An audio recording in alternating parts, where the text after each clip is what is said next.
the past a few times, talking about similar topics. So thank you all for coming out. And today, my goal, and so one bit of logistics is that when I heard Owen talk, I realized that I might be a fast talker. And that is, just raise your hand and let me know, and I'll slow down. I might speed up again, and then just tell me and I'll slow down again. Or I might not speak right into the microphone, just kind of guide me into the right pace and volume. I appreciate it.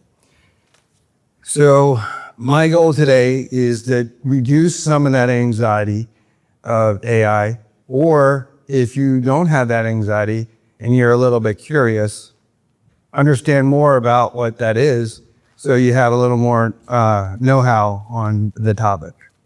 So a little bit about me. I live just south of here, down on 79 in Westford. But this is just a little bit about me. So why is this guy talking to you about technology, and what gives him the kind of the credentials to do so? And so I do have a business degree and as well as a master's in computer information systems, which was quite a while ago. But I am also an AI enthusiast over the years. My background is in working with businesses to improve business processes using technology. So I've been in this field for most of my career.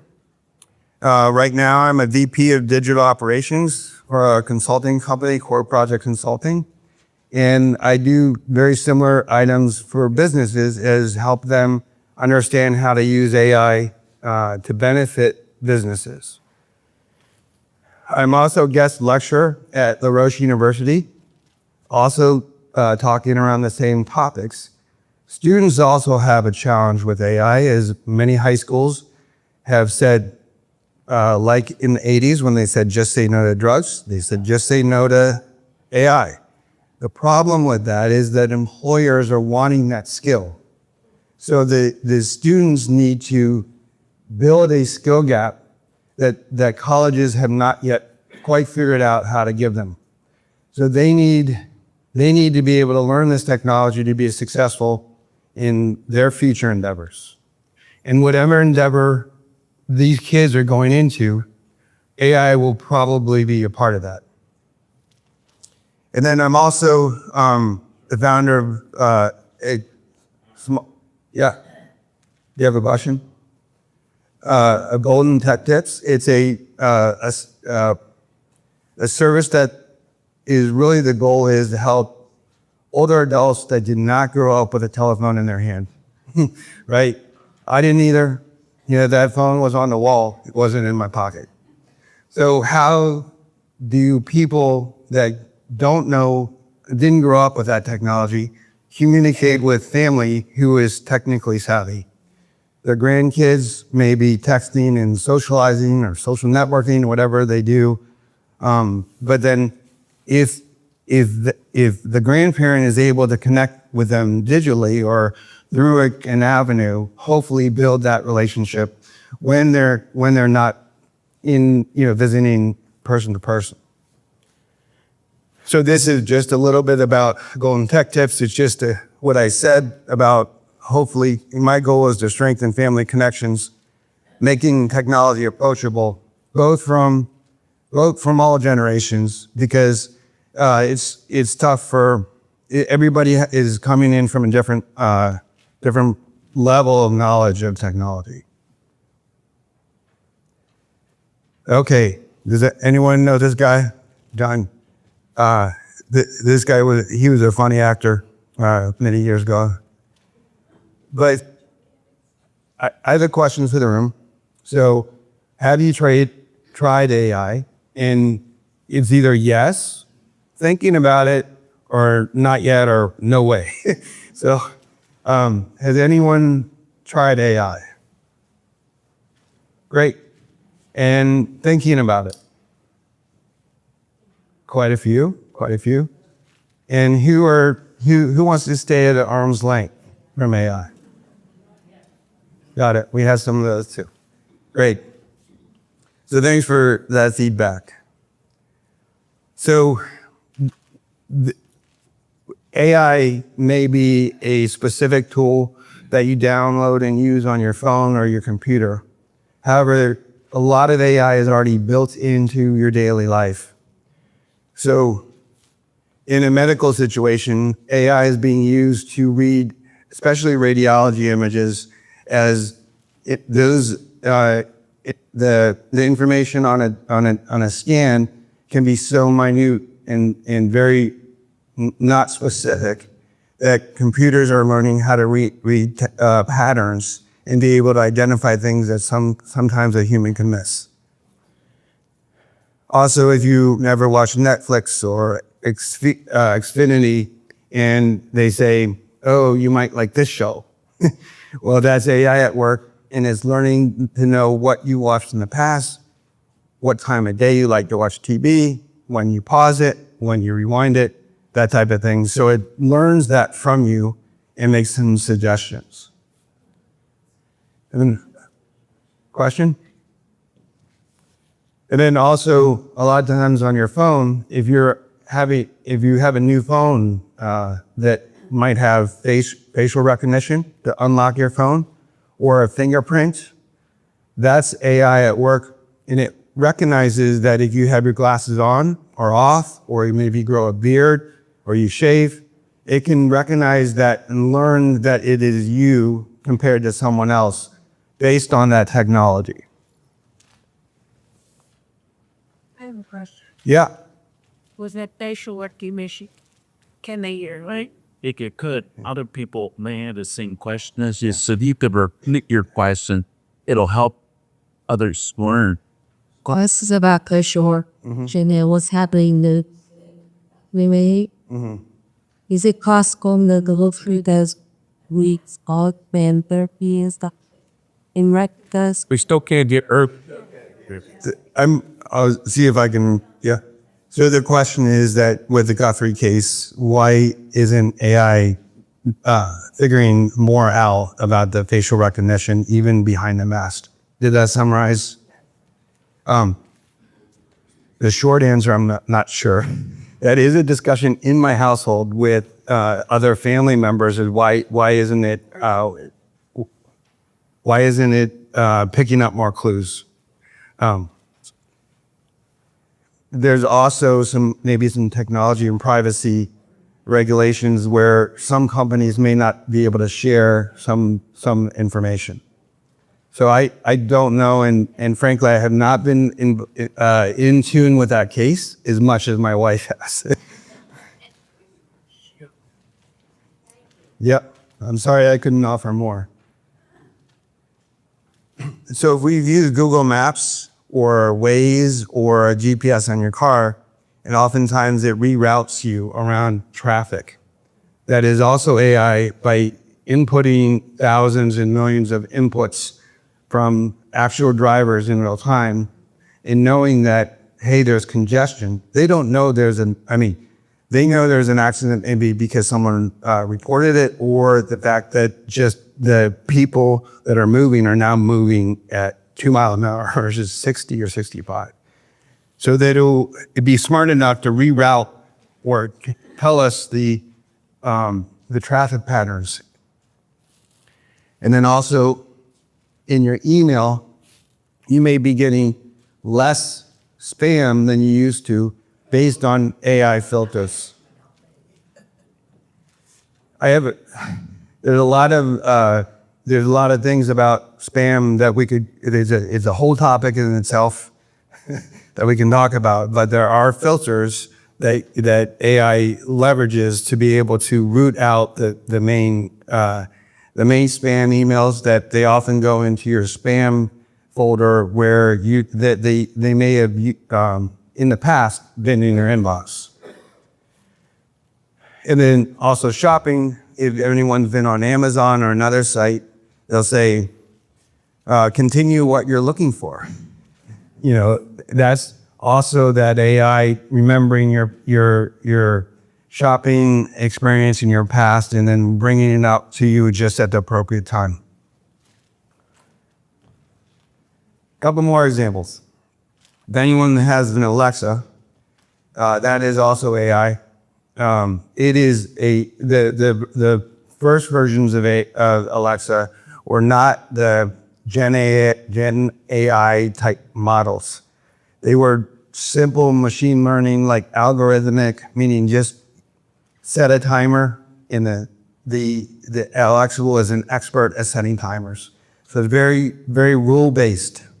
But now I don't know if anyone has an Alexa, and during Christmas they said, we're upgrading. Yeah, we have a new voice. That is all part of Alexa moving into a different technology called generative AI. And then I don't know if anyone has ventured into a Tesla or another self-driving type car, but that is also an AI application.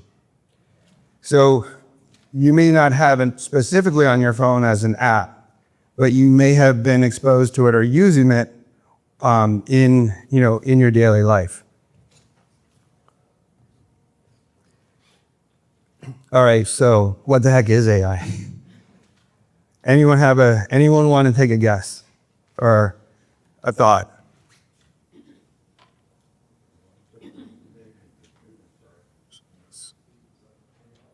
Here, any guesses for what AI is? Yeah. It's the use of the computer that as you access things, it tends to remember. And if you want information, it also tends to remember what other people have put in. Excellent. So the answer everyone heard, that is the memory of the computer.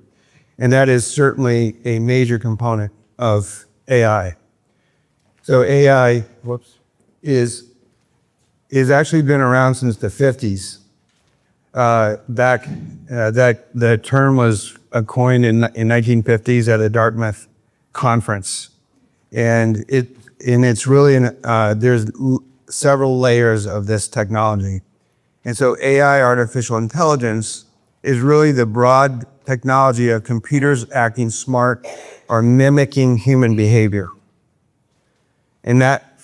Yeah, it's not like whenever you use Siri, is that a form of AI? Yes, it is. So the question is Siri a form of AI? And yes, it's a voice assistant, very much like Alexa is a form of AI.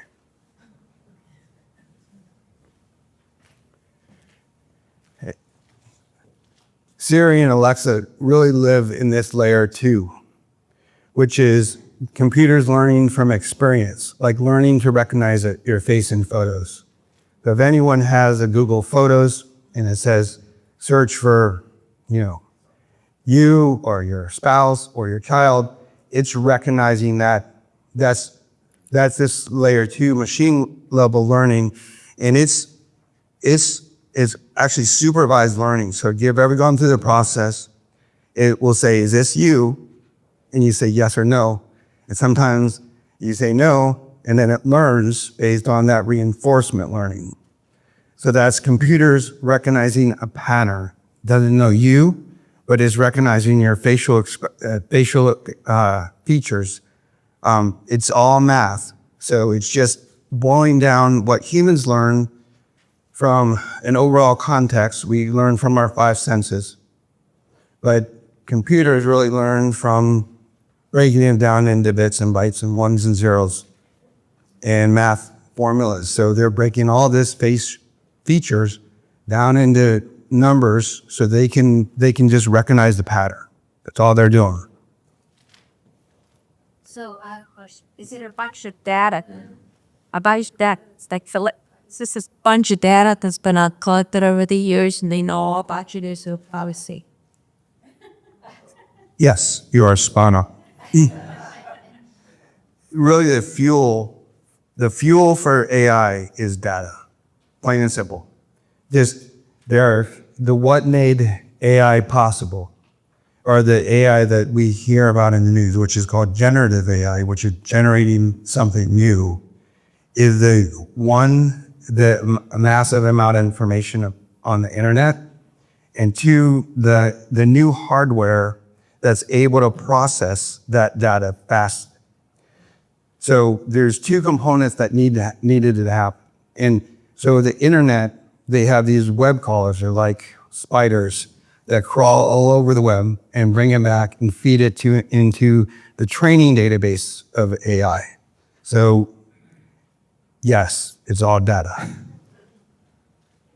We have a question over here. Yeah, she just took it away from the speed. If you were trying to find out some information, it might take you days to find out something that through AI you could get in hundreds of the time and the thousands of the time. Lots of good research, but very fast. Yes.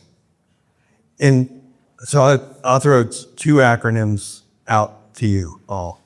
So computers used to run, their power came from something called CPU, which is a central processing unit on the computer. And those grew over time. So there's a new company that revolutionized hardware called NVIDIA. And there's other companies that do this, but NVIDIA is one of the Fortune 10 companies that have exploded in this new technology revolution. And they have something now called a GPU, which is called a graphical process unit, which was built to handle images like the facial recognition, but it enables the computer to process data faster and to consume that data. So that's the hardware, the actual piece of hardware that's enabled this new technology to happen. You got a question here, we'll go here. Okay, thank you. What does the spirit as a concept of human creativity? We could be here for years talking about that. But my feeling in kind of a nutshell is that there is a next,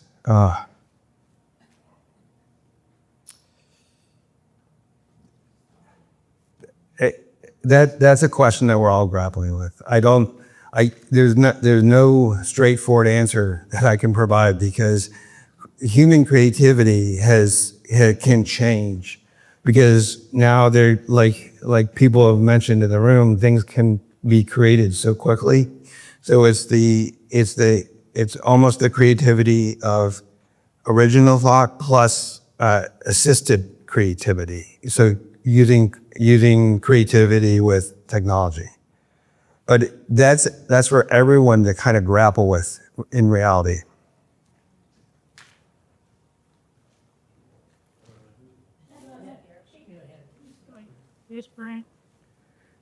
Good morning. Morning. Is there a central source? Like I'm thinking, is there some place where there's like the administrative thing that says, okay, this is how facial recognition works, and it's downloaded into that, and then somehow it goes out to all this other software. Like, how does it all stay consistent? Right. And so you're actually a perfect lead in to this. And this is how that stays consistent. We have a question here, but I would like to go through this information to be able to help answer your question. If I don't follow that up, just ask me again if you don't mind. Okay, we had a question over here, right? Third row. Well, this isn't a question, this is a statement. Whenever I bought my iPhone, I said, you help his wife learn how to use this. I said, I had no technology. I'm in my 80s. I said, we didn't have this in school. It's only you just play around it. Well, what I would like for us to do, Pazin, is to get a class for people who are not knowledgeable about this stuff so that we can go on AI. So that we know what we're doing. Yeah, and actually that is part of what tomorrow is. So tomorrow, this is a two-part session. And so tomorrow, everyone's welcome back here at the same time and be able to, we'll get some instructions to be able to how to download and use that AI on on the phone or the computer. There are also other support that you can get to be able to reach out, because that's one of kind of my personal passions, is that my parents had the same situation. And so this is why I'm here today, just because it's something that I feel passionate about, to be able to, how do we get people who did not grow up with a phone in their hands to be able to understand it and use it? And because whenever I was living in the old house, before I used the test, I would say the cousin, they had an instructor that was show their friends. And of course, she paid for the meetings, but I just went to today because I came up here. But that's so I can find it. I'm not anybody else that's read that. Yeah. Yeah. So Well, maybe you can have a raised answer who needs instruction. That's more. so there's that question is a little bit tomorrow, but it's also a deeper question. So tomorrow is really a specific use case of how to use AI. And so if we have this many people and we're all trying to do the same thing, we have to be focused on doing one activity. What you're talking about is more of a personal kind of touch base of like, hey, let's get a small group together and let's talk about it and let's share experiences and say, hey, I can't do this, and how do we do that? That's something that I'd be happy to talk to Owen and work, try to find a method to do that.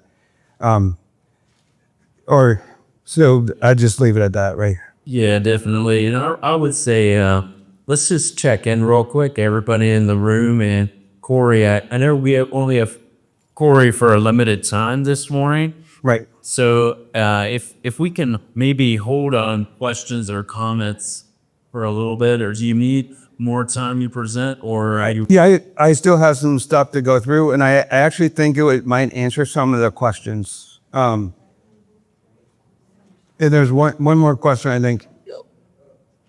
I think the issue is my mother lived to 104, and what you saw in the time that she lived, we're going to see in about 2 weeks of that time, as things are going very fast, and you really got to work hard to stay up with it, and you're doing a good job in trying to do that. That you really had to be into it all the time.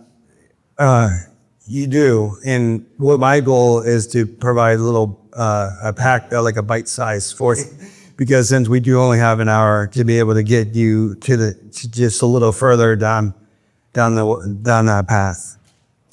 Isn't it really a question for all? How? Well, we have access to everything you're saying today. I can definitely share that, and that's also why I printed out that little cheat sheet. Are that going to be available on the web, or how Households are going to be in the circle.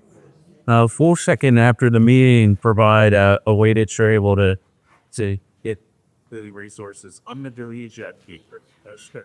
We're going to turn things back over to Corey. If you all we're going to hold questions for a while, because he may answer some of those in his presentation he has prepared. So we're going to just turn over this time to Corey, and maybe hold all questions for this. I think I really do appreciate the questions, and I think that's the best way to learn. I do have some slides. I was hoping to address some of these questions in that. So I'll go through some of these, and then you can tell me to speed up or slow down to see if we can hit those questions. But so we talked about machine learning, and that's that facial recognition, computers learning from patterns. There's another level deeper, is actually deep learning or neural networks, and that's understanding context. So that's computers starting to not only learn mathematically, but how the relationships fit together. So the cat ran away because it was afraid of the dog is starting to fit that the cat it's starting to fit like the verbs and the subject structure to know that what is relating to a cat and the dog. So that is that all this deep learning, learning context. What's the difference between a lead pencil and a lead actor? It has to figure out that the context of it. So then the fourth layer, so we've talked about AI. This is Gen AI. So this is generative AI, which means it's generating something new. So this Gen AI is actually taking information that we have, all the data from the internet, so data, as we talked about earlier, and then being able to use that data to create something new. And so this is what you actually touch. So this is a little picture of the phone indicating that, hey, this is my touch point of the Gen AI is this layer. And so this is, again, the part B touch and the specific tools that we will use today or tomorrow to be able to create recipes or write an email or a text to your grandchildren. So someone had this analogy when they were asking the question, they reminded me of this picture. The artificial intelligence here is really like pulling all these libraries and encyclopedias that we used to have in the family room and pulling it into the computer so we can access it at that 100 times faster, that 1,000 times faster that someone mentioned. And so the goal is to make this machine act helpful like a master librarian. So that librarian, when we used to go into the library, and maybe you still do, they knew where everything was and they knew how to read a Dewey Decimal System, which I never learned how. What is very similar to that is the data is categorized. So it's not alive, right? It's just, again, using math to predict the most probable outcome. So when you say, what should I make for dinner tonight? The most probable answer is chicken versus, yes, beef Wellington, because you only cook beef Wellington on special occasions. And so, grilled chicken might be the most common, so it's going to always refer to the most probable answer. It's not like magically giving an answer. So this again is the overall term of artificial intelligence. The next slide, we're going to go one level deeper. This is machine learning. And so anyone teach your grandkids how to spot a bird, right? You show them pictures, you talk about your experience, you're teaching from multiple different angles. Machine learning is, so a child, you may show them a dozen different pictures, right? What's the difference between a robin or this bird versus any other bird? So give it a couple pictures, you explain it in words, that type of thing. But a computer does something very similar, but only does based on those pictures, but it does it on thousands or millions of different pictures. So that's where that hardware, that computer power needs to be stronger, but it's not smarter than us per se. It's just finding what a robin looks like. So it's pattern recognition, not necessarily thinking. So this is I know we went from a robin to a cat, but see how all these are different cats. So it's identifying the different pattern of what a cat looks like. So that's how it picks out what a cat is. Very similar to that facial recognition. There's a young picture of me and an old picture of me, and one with a beard and one without a beard. And it's trying to figure out which is really Corey versus my son, which looks very similar to me, only younger. So, and someone brought this up, you in the front row. The data is the fuel. The more examples an AI sees, the smarter or the more accurate it can be. So this is the deep network or the neural network.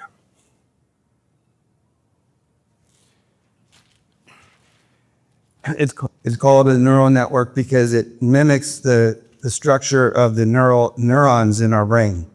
And so it's not, traditional programming is very linear, or like algebra. A plus B equals C. In neural networks, these are all little detectives, and this can be thousands of layers. So this helps the computer understand lead in a pencil versus lead actor. So they will get a picture of lead in a pencil, and each one of these little detectives has a job. This might be a eraser guy, a pencil shaft guy, and then a lead guy or woman or whatever. And then they just identify little components, little pieces. And then they hand it to the next detective and they say, well, have you seen this before? And this person said, well, I've seen this on this matches this. And so then this could be hundreds or thousands of little detective rows down the line. And so that's how it starts to connect in and out to be able to identify context.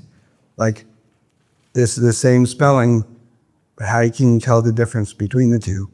And this neural networks or deep learning is really the magic sauce. McDonald's used to have the special sauce for Big Macs or whatever, but this is what is making the new technology happen.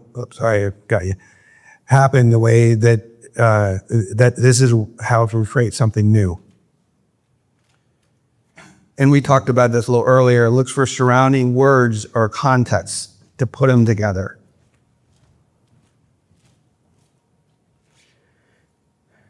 So this is what you can hold in your hand. This is the user interface. This is what I can touch, and I can use my thumbs or my fingers or my keyboard on. This is the tool. This is called generative AI, and this is what we'll do tomorrow. And this is just not find things, it can build things. And if anyone has heard this term, called a chatbot. So a chatbot is ChatGPT or Gemini or Claude or Elon Musk, the builder of Tesla and government guy that is no longer in the government anymore. He has this tool called Grok, which is an AI tool too. So these are all ways to chat. And the base is a large language model, which is tons of data that you can interact with via text. And that's why it's called a chatbot.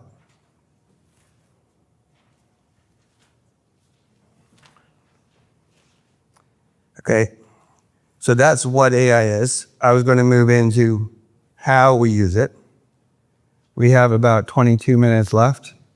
Anyone have initial questions before we get into this next stage? Yep. Ken.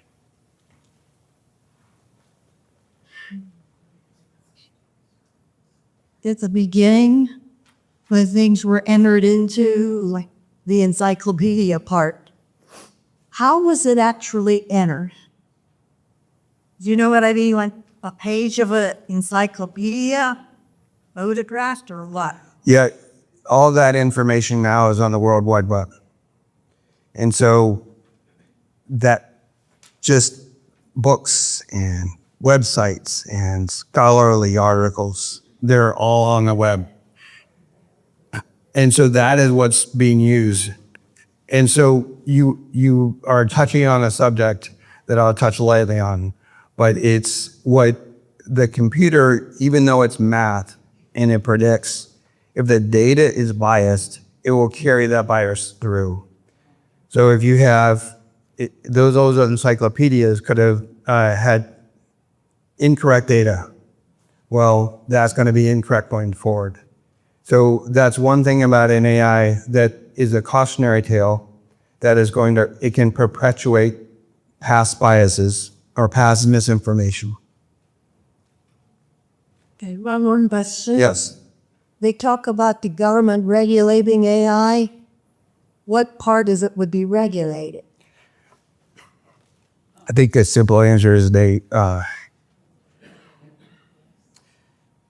two things. I think it's monetary or financially motivated, and two, they want to put some safety around it because the tools are so powerful for good, but they can be also used for not good, just like any tool. A saw can be used for, wonderful things, but it can also be for bad things, just like a hammer could be. So it's a powerful tool that you want to make sure that it kind of goes in the right direction, and anything that goes that you want to put the guide rails on is kind of where they want to regulate it. And so it's really the safety, privacy component, which they should focus on. This is my sister. We stop since. Yes, sir. First. Can you comment on like the very first computer, the UNIVAC, of the whole floor with Boeing? And that's where the punch cards, and that's how they entered the information missing period. Yes. That's all that system was none. Have that information in it. Because it was that real, like. Everything's, there's an input process and output for everything. So whether it be punch cards or people writing blogs or chats or creating websites or encyclopedias, it all becomes digitized. Obviously, there's plenty of handwritten information like letters from loved ones in your shoeboxes that are not digitized and is not on the web. But anything that has been put on the web is where that is. And those old large computers that fit up a room and put in punch cards, those have been updated over time to be able to get new hardware. So all that was digital even in the punch card days. And then that has evolved into the future generations of computers.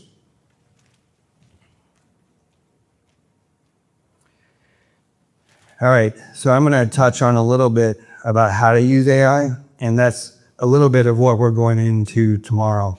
So this is really preparing you for actually using it. So when you talk to AI, this guy's talking to it, or you can use or you can type it in. But treat the AI as a literal assistant. Imagine a super chef that comes to you and you said, just make me something good. And it makes you scallops, but you're allergic to scallops. But he's an awesome chef. It's going to get it wrong. So you have to be able to be very specific to the AI. And I think it's very similar to talking to a grandchild that's just learning. So a younger grandchild, and you are patient and very explicit on how you teach that grandchild. This is very similar in terms of asking what you want to happen with a chatbot or AI. So 3 main components: who, what, how. So who it should be. So first, give it a role. If you're in the garden and you want to figure out what a leaf is, say as a professional gardener. Then it puts his gardener hat on and it pulls that information from the gardening section of the encyclopedia or wherever. Then what it should do, so tell me how to prune roses in Pennsylvania. So be specific about some context. I'm in Zealy Noble and I'm looking, I need to, do this. And then it will tell you, oh, you're in this kind of climate versus if you are down in Florida. And then how? So it can give outputs in many different ways. So how would you like that output? So in this example is give me 3 simple steps, right? You don't want a big paragraph. I don't want to read it. I just want to kind of know the next actions because I kind of know how to do it, but just kind of get me in the right direction. And so one with AI that this is Alexa, talked about Alexa and Siri earlier. And so just try it. AI is designed to be user-friendly. So you can start small and just give it you can just practice. You're not going to break it. So you can ask your phone for the time or the weather or use a dictation on a tool to be able to you can speak a text message instead of type it with your fingers. Yeah, so you're right. So we got a comment that you do it all the time, much easier than typing. And then follow suggested recipe for a cooking app. So you got a couple things in the fridge. I got chicken, lemon, and basil in the fridge. Provide me a recipe. All right, so we talked about two different methods, typing with your fingers and also talking to the AI. But so AI started out as a unimodal, which means it could only receive text. Now many AIs are multimodal, which means that it can input text, a photo, voice, or even a video. So multi-input. But it can also get multi-output. It can take your words and create a text, an image, a video, or music. Or it can take a photo and it can give you a description. It doesn't know what the description is. It's just giving you a description of what it sees. Or analysis. Your voice can give you a transcript. You're at a doctor's office, you ask them you mind if I record this discussion? Because I don't know doctor speak, you record it, then you can put it in the computer and it can tell you exactly what the doctor was saying. And then a video, you can put a video in from YouTube or a link and it can give you a summary of the video, or you can ask it questions. So the AI is more than just text and voice. All right, so I think we had some questions related to this and really how accurate is it?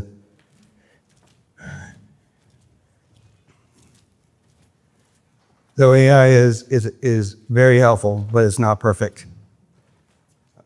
It does a great job with some of these things, explaining complicated topics. Somebody mentioned that earlier. Actually, several people did, right? So I don't know what the doctor said or what's, this report or this explanation of benefit on my health insurance bill. But AI can help explain, break it down to you. Writing drafts of email notes and poems.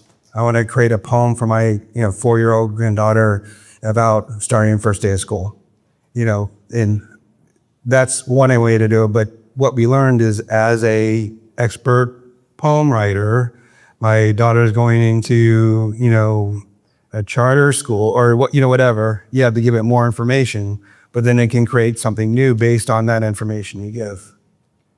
And then summarizing information. This is great for any kind of complex related information, just to be able to break it down and make it simple.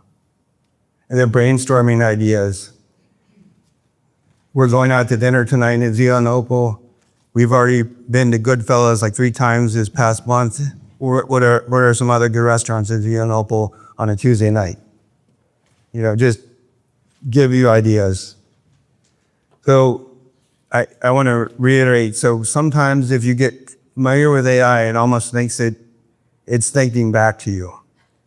But it's really a tool. It's not a human inside that computer.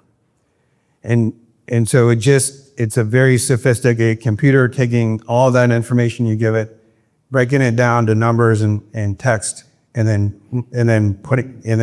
giving that probability, the best probability answer back to you. So I have a question. Who's going to get recognized for all this? Who's going to get recognition? Who's going to get recognition for? How? Another question that is in the same category of what's going to happen to the creative, creativity of human creativity. Johnny, you had a mission right there. Yeah, and so that's what's happening. AI is writing their essays, and then colleges are using AI as the grade in, right? So they're going back and forth. Or people looking for a job, the same thing. They're just, because there's instead of 12 applicants, there's 200 applicants. and people can't read all those applicants, so then they use AI to do it. And then there's several challenges to this technology, right? So with any new technology, there's ways that we need to figure it out how to work with it. And a lot of people are still doing that. Would you read people questions? Yes, I'm sorry. What I answered, who gets credit to that? Oh, and there's a question back there, Bob. Who gets credit for the work that's created with AI? And that's a challenge that teachers are grappling with today, or many people at work or whatever. But the teachers are really struggling with that. But I actually was at a business advisory council earlier this week, and I challenged them that may be the short-term problem, but the long-term problem is how do you get these kids to be able to use AI to be effective in the workplace? I don't think we all have a good answer. We need to figure it out, right? And you have a question?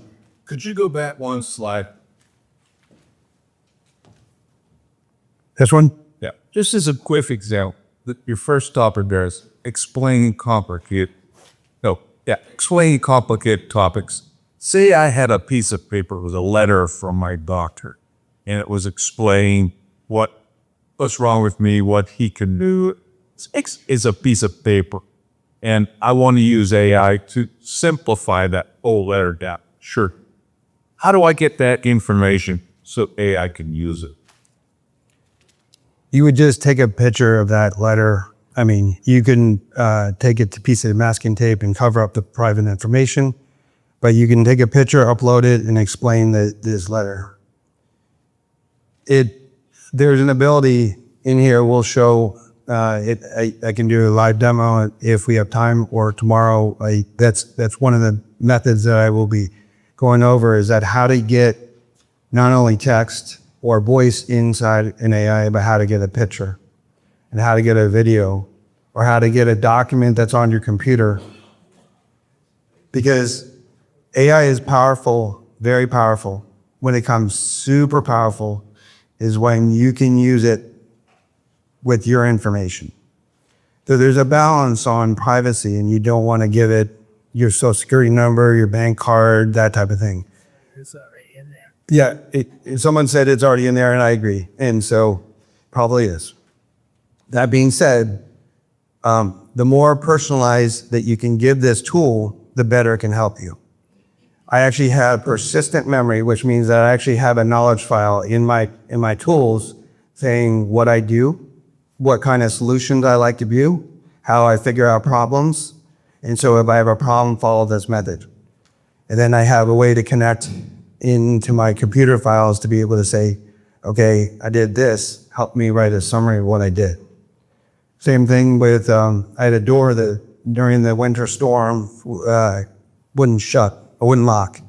And my wife was really nervous that this door wouldn't lock. So I took a picture of the door and I said, okay, my door won't lock. I need to fix this by tonight, or else I'm going to sleep on the couch.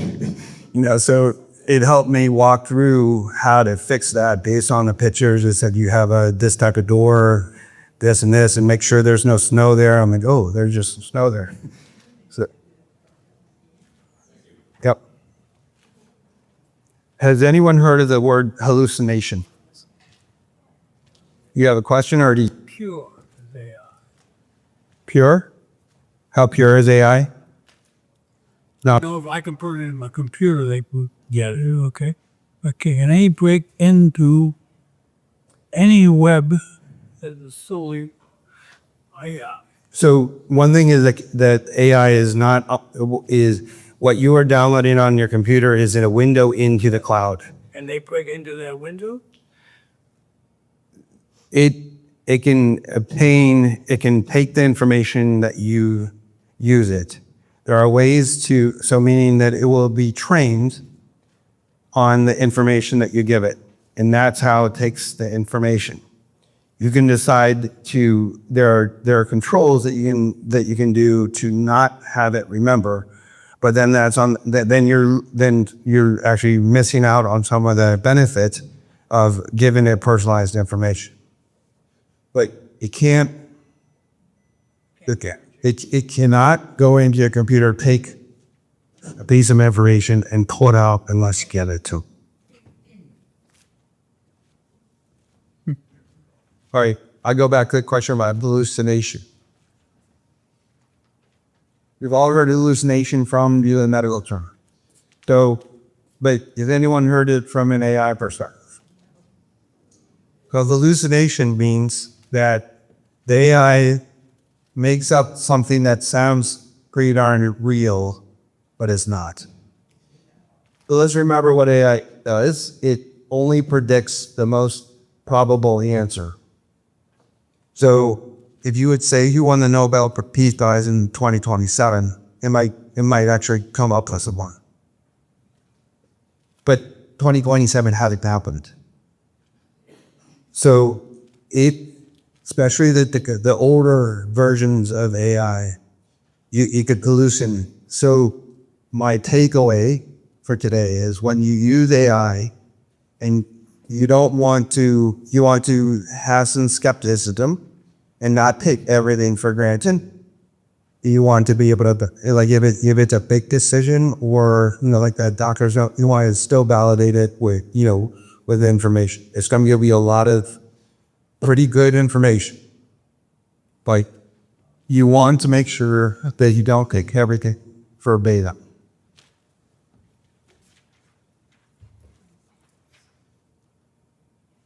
A lot of times it gives wrong nature names. That's kind of because it may not have that. It doesn't get that, or it may make up some places that it found some information. There are tools and methods you can use to dramatically decrease this. And the newer tools that are coming out are grounded in more realistic sources. And the newer tools are also providing you the sources, the legitimate sources of where that data came from. But that is something that has evolved over time. I know that's a little confusing, and we can talk about it more tomorrow when we actually get some answers. So just real quick, we talked about this, but recent news. Think of AI as going to college 5 years ago. It may not be in school anymore. So it's out of college. So it may not have the most current information. So it is done training, and it's in the way that, so it may not have, unless it's routed into a web search, which I got that meaning it has web search capabilities, that it may not know about current events. Personal info, it's not going to have your personal info unless you give it. I asked the AI once, give me what you know about me. And it did tell me I was a grandparent, and I'm not yet. And I said, well, where did you find that? And it said, oftentimes in classes like this, I'll say as a grandparent, explain that to me this way. One, because it's an easy way to understand it because it teaches you something that's simple. But two, I'm in a lot of classes like these where I'm teaching to folks that have grandkids. So it said, oh, on this date, you mentioned that you're a grandparent. I said, remove that from your memory. These are not a grandparent yet. Can't wait, but not yet. And then legal advice. So there's many disclaimers on the web says don't use it for accounting advice, financial advice, medical advice. That being said, what it doesn't want you to do is they don't want you to hire your CPA and use it for your taxes. Can it help you with taxes? Heck yeah, I can. But it's that skepticism. But I use it very often to like, hey, what's the new regulation? I got my daughter's moving out. She a dependent or not a dependent anymore? So it's helpful. When not to use it, I think we're hitting on the same topic again, but what I want to give you is that, okay, you have this new powerful tool in your pocket. What should I can't break it, but to your point, like, can it steal something? Like, what should I be aware of? And the thing is, don't Don't put, am I too loud? Okay. Don't put your social security numbers. Don't enter your credit card information or this private medical records and signing legal agreements. With a caveat, I have done both of these two because it's so powerful in understanding the complexities. I want that explanation sometimes. I don't understand the medical stuff. My wife is actually a physician and she can, but I don't know how she understands it. But so it's that trade-off that you have to be willing to accept yourself in going down some of this private information path. And I guess here's this is, I know you can't read this because it's super small, but it says, if you wouldn't share it with this great, helpful stranger, don't share it with AI. That's almost impossible not to do. No, yeah, right. And so it's easy for me to stand up here and say this. And I don't even follow that at first. But I think the takeaway is that there is some skepticism, or to be, you have to know there are, even with such a powerful tool, and you can't break it. You want to be aware of what you give it. And that's very similar on just on the web in general, right? You don't, or if you get a phone call and you don't know who that person is, you're not going to want to call up anything private, right? There are so many scams that, especially in folks age 60 and above, that's the scammers and the phishers are out there. They're looking. All right, does anyone see this? Yep. All right, this is the symbol for ChatGPT, and this is where we're headed to tomorrow. Now, this is the most used tool by far. 87% of the AI chatbot usage is this guy right here. My daughter and my mother-in-law swear by. There's some other tools. This is Google's product called Gemini. This is Anthropic's tool called Claude.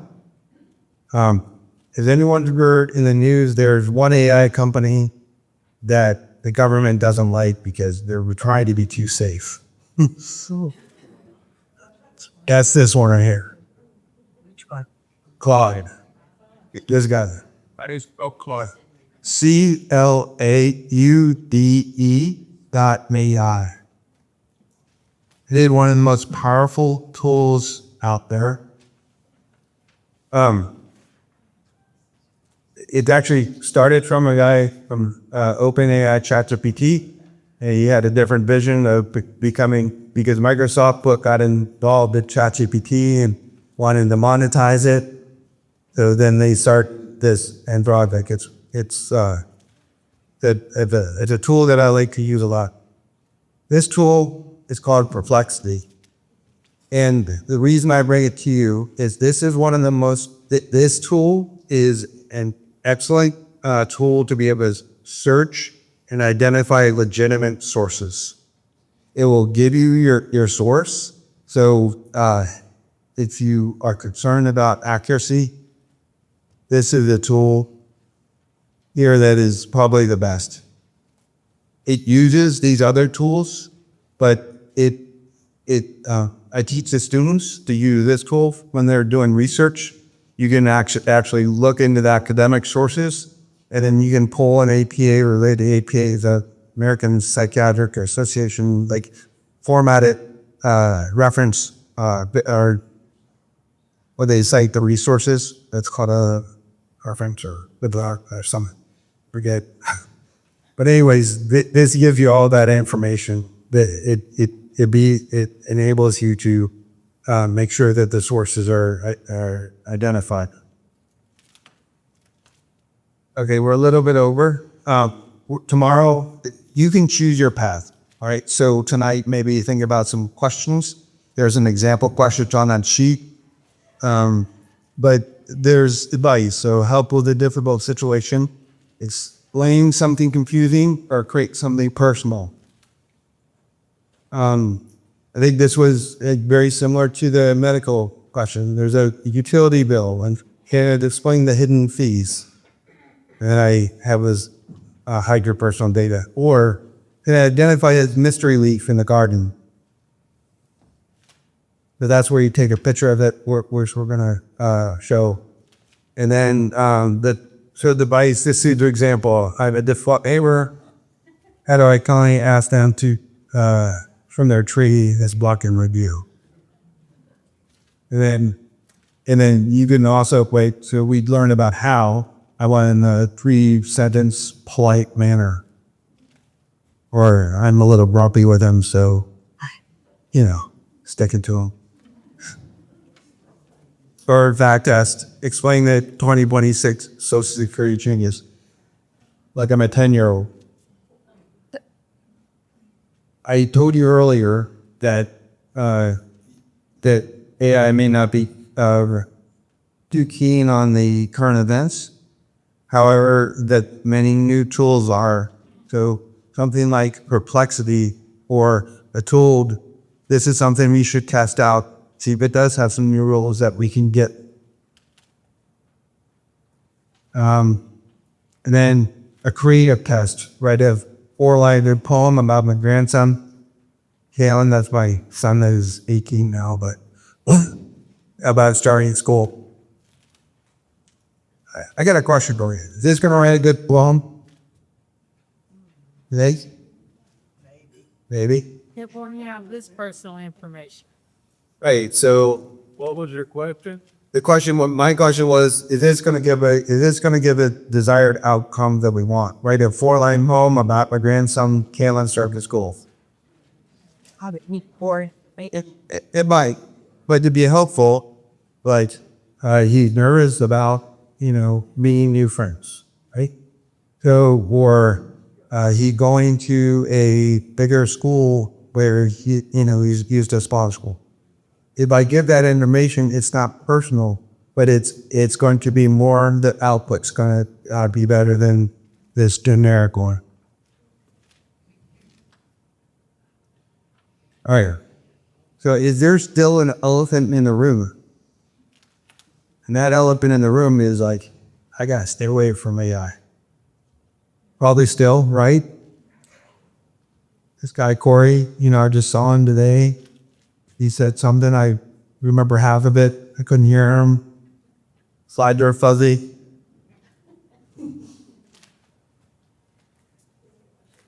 But anyone still a little nervous?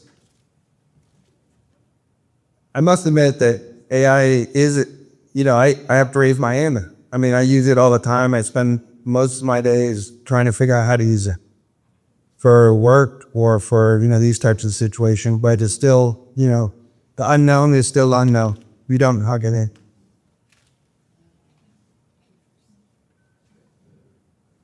All right.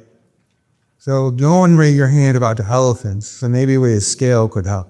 So are we here on a scale of 1 to 10? Where are you in terms of AI? Be comfortable with AI. Still want to stay away. I'm moving a little more towards the curious or ready to go. But if you're a 1 or a 3, that's okay, right? Because you hack out that skepticism. You didn't get to where we are today without having that skepticism, right? But so this is where you can ask those questions tomorrow. Dive in a little bit.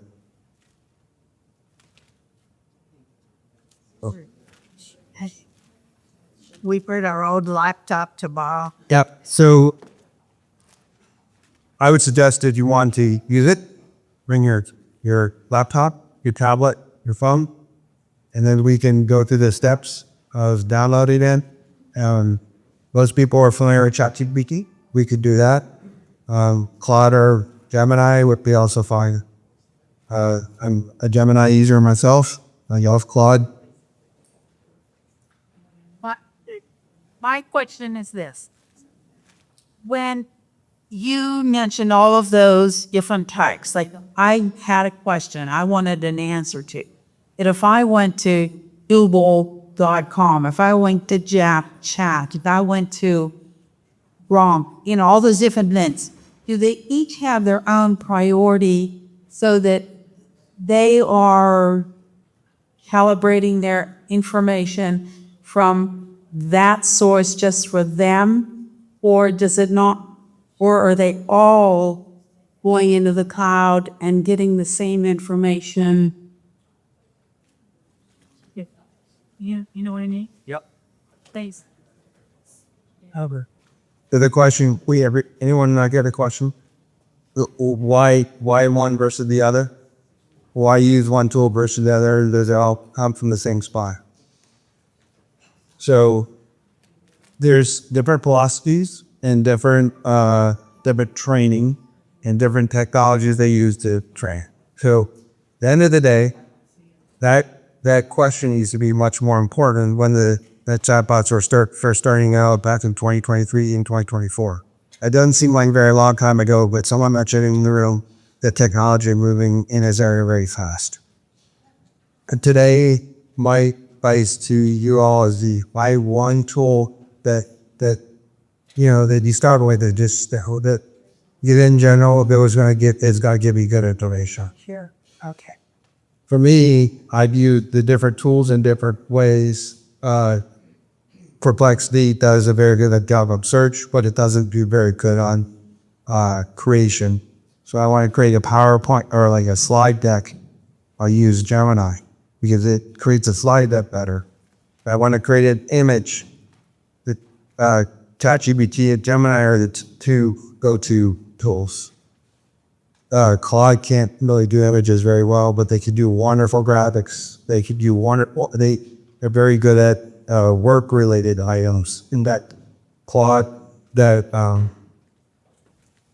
little squiggly symbol, they're mainly used in the workplace versus personal. And so, from a personal perspective, everybody knows ChatGPT. They're the first one out there. That's what we hear. We'll go to it. So the ChatGPT is one of the most powerful tools out there. So that's what so my short answer to that is pick one and comfortable with it. But a long answer is as you get more comfortable with it, there's different ways that different tools you can use and get different things out of it. That would be the master class.